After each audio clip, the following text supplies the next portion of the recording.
Xanımdır. Onun əlindəki nədir? Kimin beynidir o?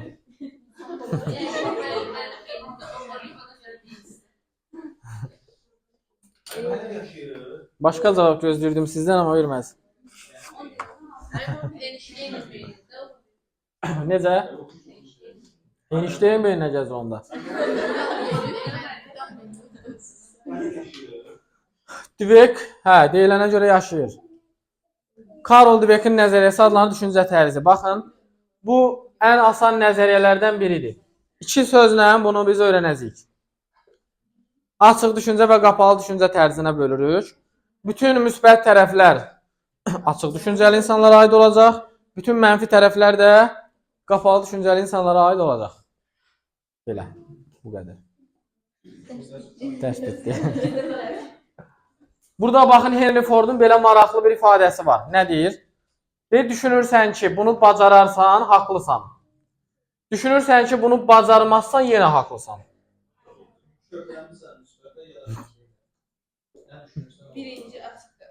Elədir. Yəni, sənin düşüncəndən asılıdır. Əgər sən özünə inanırsansa ki, mən bunu bacararam, yəni özünü tanıyırsan, haqlısan.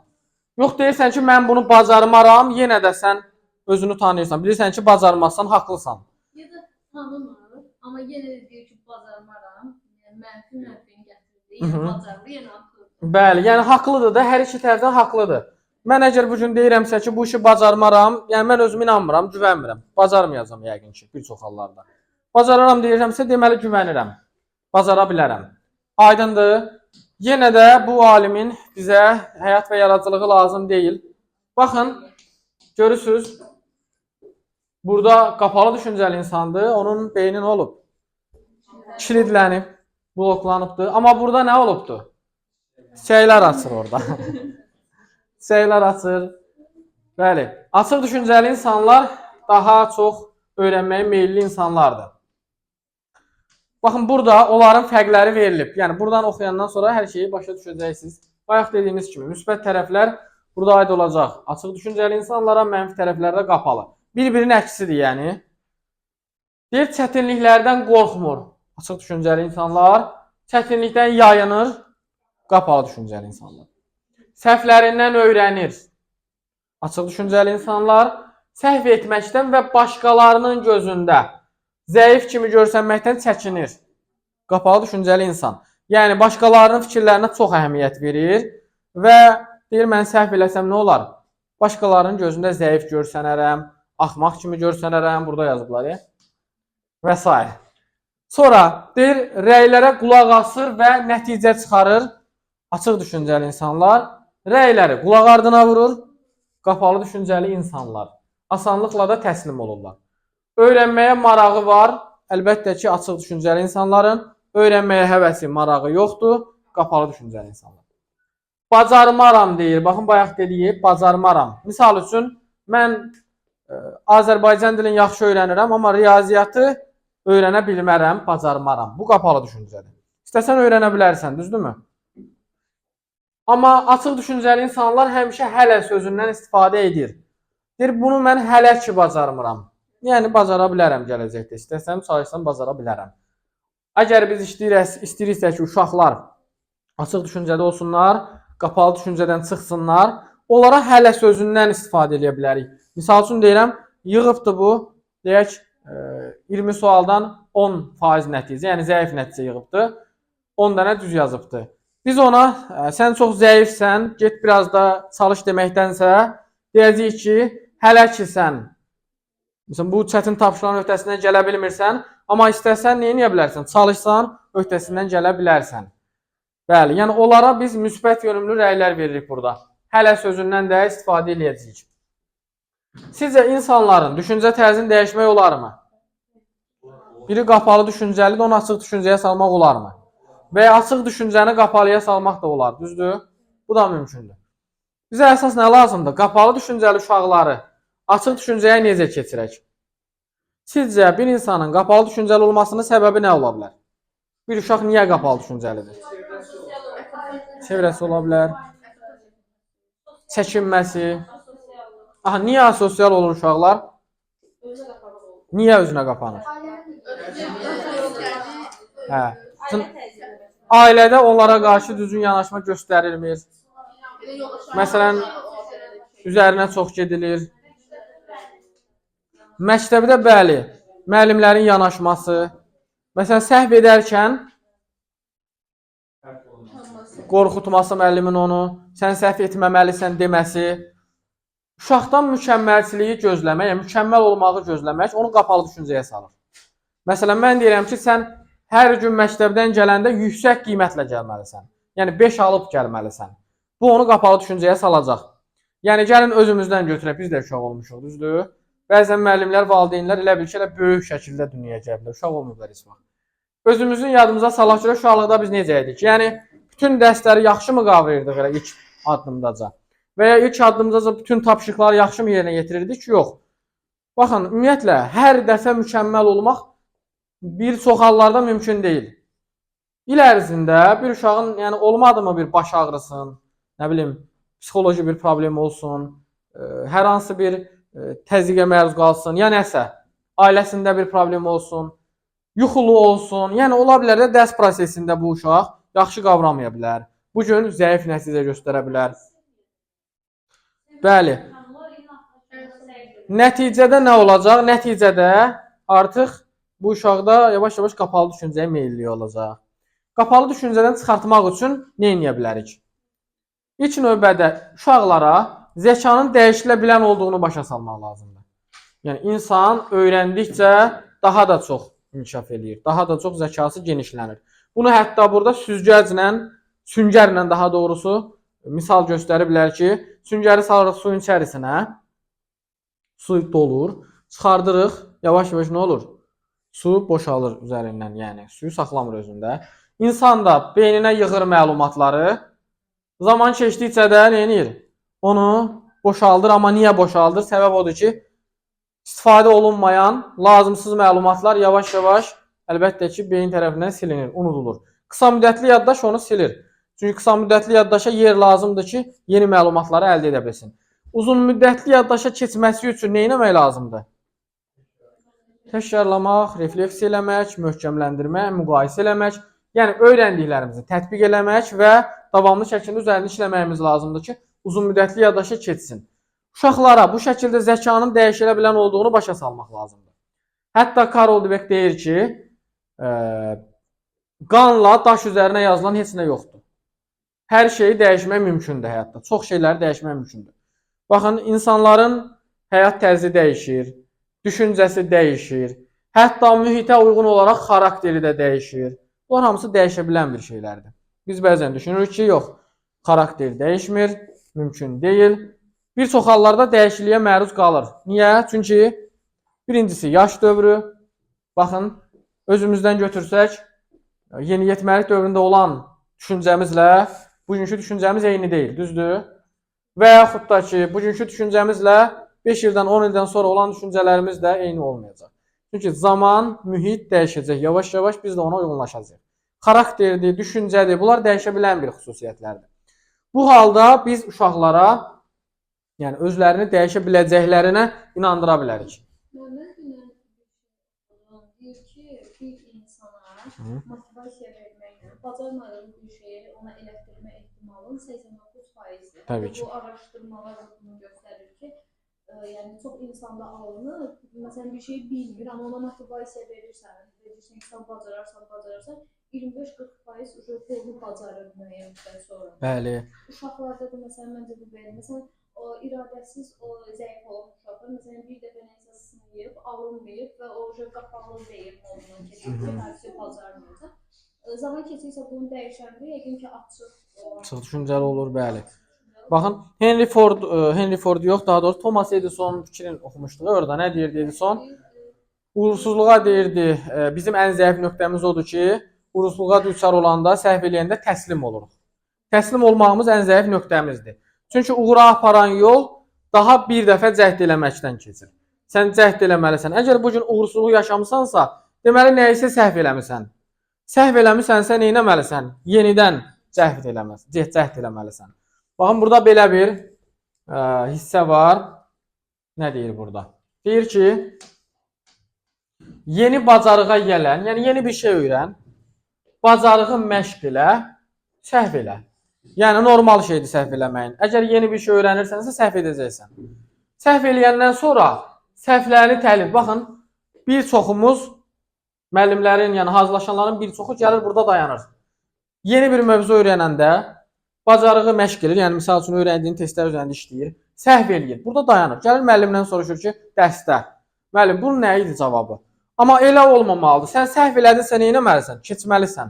Səhvini təhlil eləməlisən. Təhlil eləməlisən, görüm düzəldə bilirəmmi? Düzəltməyə çalışmalısan, yəni. Onu təhlil eləyəndən sonra bir daha yoxlayacaqsan həmin o öyrəndiyin, işlədiyin işi. Yoxlayacaqsan, yenə səhv eləyəcəksən. Yəni eləyə bilərsən, ehtimaldır bu. Ki, yenə səhv eləyə bilərsən. Səhv eləyəndən sonra kömək istəyə bilərsən. Yəni özün onu ən azı bir dəfə də olsa təhlil eləyib cəhd eləməlisən. Kömək istəmək. Bəzən insanlar kömək istəməkdən çəkinir və kömək istəmək istəmir. Bu özü də qapağı düşüncəlilikdir. Əgər mən buradan bura qədər 5 saniyə gəlib çata bilərəmsə kiminsə köməyi ilə, kömək istəmədən 15 saniyə gəlib çata bilərəmsə, yəni niyə də kömək istəməyim? Yeri gələndə, lazım olanda kömək istəyə bilərik. Biz burada kömək istəyə bilərik daha təcrübəli şəxsdən, məsələn. Sonra öyrəndiyimizi yenidən yoxlayacağıq və zaman da puxtələşəcəyik. Puxtələşmək belə olur. Əgər mən uşaqdan ilk addımdaca, baxın, yeni bacarığa gələnən zaman mükəmməlçilik istəsəm, o qapalı düşüncəyə düşəcək. Çünki ilk addımda mükəmməl ola bilməyəcək bir çox hallarda.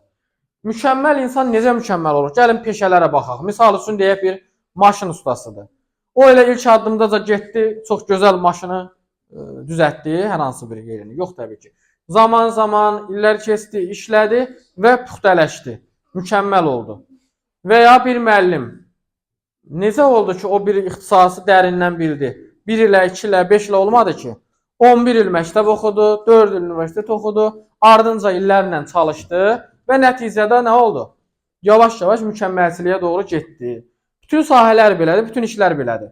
Biz əgər ilk addımda hələ kiçik yaşda olan bir uşaqdan mükəmməlçilik gözləsək, bu yəni bizim düşüncəmizin zəifliyi ola bilər sadəcə. Ki biz yəni hələ inkişaf eləyə bilməmişik, onu anlaya bilmirik ki, o mükəmməl ola bilməz ilk addımda. Səhv eləməlidir, səhvlərindən nəticə çıxarmalıdır, öyrənməlidir ki, zaman puxtələşsin, gələcəkdə də mükəmməl ola bilsin. Belə. Sonra biz başqa hansı yolla uşaqların düşüncə tərzini dəyişə bilərik? Bilin dedik ki, yəni səhv eləməkdən qorxutmuruq onları. Təcrübələr keçirsinlər, səhvlər eləsinlər, öyrənsinlər. Onlara verdiyimiz rəylər. Biz formativ qiymətləndirmədə demişdik. Bəli. Onların işini qiymətləndirmək açıq düşüncəyə keçirəcək. Şəxsiyyətini qiymətləndirmək qapalı düşüncəyə. Dweck'in burada araşdırması var, oxuyarsınız. O 500 nəfər şagird üzərində araşdırma edir. 500 nəfər şagird üzərində araşdırma edir. Bu araşdırmanın əsas istəyi nədir? O rəyləri müəyyənləşdirmək ki, uşağı biz necə tərifləsək, onlara daha yaxşı təsir göstərə bilər. 500 nəfərin birinci hamısına asan tipli testlər verir. Müəllim orada. Hamısına asan tipli testlər verir. Hər kəs testləri işləyir. IQ testləri verir, zəkalarını yoxlamaq üçün. Hamı testləri işləyir. Testləri işləyir və yaxşı nəticə göstərirlər, düzdür? Hamısında yəni nəticələri yaxşıdır. Sonra müəllim onları 2 qrupa bölür, həmin uşaqları. Dinlə də, sən də dinlə, sənə də lazımdır. Sənə istənmək də olmur, 2 hissəyə bölür. Birinci hissə olacaq burada, bir hissə şagirdə, müəllim orada emosional rəy verir. İkinci hissə şagirdlər amma işinə görə rəy verir. Birinci qrupa deyir ki, afərin, çox zəkalısınız, ağıllısınız, ona görə tapşırığı yaxşı həll elədiniz. Digər qrupa deyilir ki, siz çox çalışdığınıza görə, əziyyət çəkdiyinizə görə və s. görə siz yaxşı nəticə topladınız. Yəni birinciyə emosional rəy, ikinciyə işinə görə rəy verilir. Sonra Dweck bu şagirdlərə yenidən müraciət eləyir. Deyir ki, indi sizə 2 hissəli tapşırıq verəcəm. Bir hissə çətindir, bir hissə asandır. Kimlər çətin tapşırıqlar istəyir, kimlər asan tapşırıqlar istəyir? Şəxsiyyətinə görə rəy verilən uşaqların əksəriyyəti asanları istəyir. Niyə asanları istəyir? Tərifi yenidən eşitmək istəyir və həmçinin də qorxur ki, səhv edərəm, bəli, öhdəsindən gələ bilmərəm, müəllim deyər ki, bu ağıllı deyil, bu zəkalı deyil, zəifdir. Amma ikinci qrup uşaqların çoxu çətin tapşırıqlar istəyir. Çünki onlar bilir ki, müəllim onlara nəyə görə tərif verəcək? Çalışdıqlarına görə, işlərinə görə, əziyyət çəkdiklərinə görə, daha ağıllı, zəkalı olduqlarına görə yox. Bu tapşırıqlarda işləyir uşaqlar. Daha sonra Dvek yenə də həmin şagirdlərə asan tipli, hamısına asan tipli tapşırıqlar verir. Asan tapşırıqları bütün şagirdlərə verdi. Verəndən sonra nəticələri müqayisə edəndə görürük ki, bayaq emosional rəy verilən uşaqların əksəriyyətində nəticə aşağı düşdü. Əvvəlki ilə indikidə müqayisədə nəticə aşağı düşdü. 20% geriləmə var. Amma çətin tapşırıqlar işləyən uşaqlarda nəticə 30% qalxdı. Səbəb nədir sizcə?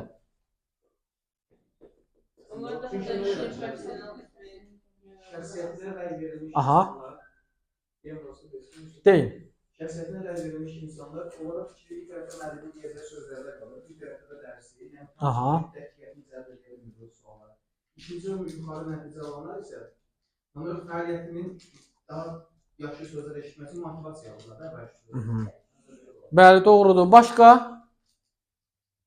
Var fikriniz? Həmçinin də çətin tapşırığı işləyənlər əlbəttə ki, çətinliklərlə qarşılaşdı, yeni nəsə öyrəndi. Düzdür? Amma asan tapşırığı işləyən yeni nəsə öyrənmədi. Əvvəlki kimi yenə asan tapşırıqdır. Axı onlar asanı seçmişdilər. Yeni nəsə öyrənmədiklərinə görə o qədər inkişaf eləmədilər. Amma çətin tapşırıqlar üzərində işləyənlər neynədilər? Öyrəndilər, inkişaf elədilər. Ən azından çətin tapşırıq işləmək üçün düşündülər. Və biraz da nəticələri yuxarı qalxdı. Aydındır? Mən sizə çətin tapşırıqlar işlədirəm. Niyə? Çünki inkişaf eləyəsiniz deyə. Bəli, yəni onsuz da asan tapşırıqları işləyirik.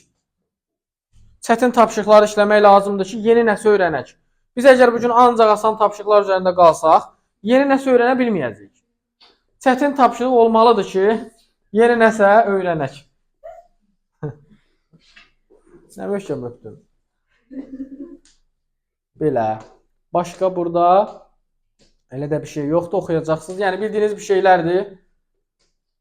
Burada da yenə, görürsünüz, inkişafı açıq düşüncəli insanın başında kimsə var, o irəliyə baxır, gələcəyə baxır, nələrsə axtarır, araşdırır. Amma bu düşünür, oturub burada sadəcə qapalı düşüncəlidir, yeniliklər axtarmır, elə deyir, Allah, görəm, şükür eləsəm düzələr hər şey. Sabit düşüncəli insanlar var ki, addım atmaqda çətinlik çəkirlər, bir şey eləmək istəyəndə bir oturub götür-qoy eləyirlər. Amma insanlar inkişafa qapalı düşüncə tərcih Yox. Yox, əgər o düşünürsə, yol axtarırsa açıq düşüncəlidir. Qapalı düşüncəli insan yol axtarmır. Addım atmır. O qarşısına problem çıxanda birbaşa deyir ki, yox, bu iş mənlik deyil. Məsuliyyəti üzərindən atır. Qapalı düşüncəli. Düşünüb əgər yol axtaracaq, sonra biz açıq düşüncə deyəcəyik. Açıq düşüncəli insanlara çevik zəka deyilir. Onlar çevik zəkaya sahibdir. Qapalı düşüncəli insanlar sabit zəkaya sahibdir. Testlərdə qarşınıza çıxa bilər. Bir insan. Yox. Bəlkə də hardasa ola bilər. Hə. O özünə güvənməmək onu qapalı düşüncəyə aparacaq, yəni zamanla. Ola bilər, məsələn, asan şeylərdə açıq düşüncəlidir. Tez qarşısına çıxan kimi deyir, bu da yenə qapalı düşüncənin xüsusiyyətidir. Yəni asan bir şeydə mən tez onun üstünə gedirəm, amma çətin bir şey gələn kimi geri çəkilirəmsə, görürsünüz burada nə deyir? Deyirdi, çətinlikdən qorxur. Qapalı düşüncəli çətinlikdən qorxur. Ona görə ona biz qapalı deyirik. Asan tapşırıqlar olanda onu işləyə bilər. Amma çətin tapşırıq çıxan kimi qorxur, çəkinir, geri çəkilirsə, bu olacaq artıq qapalı düşüncə. Belə, bu qədər. Asan testləri də asandır. İşləyəcəksiniz. İndi açırsınız situasiya kitabını.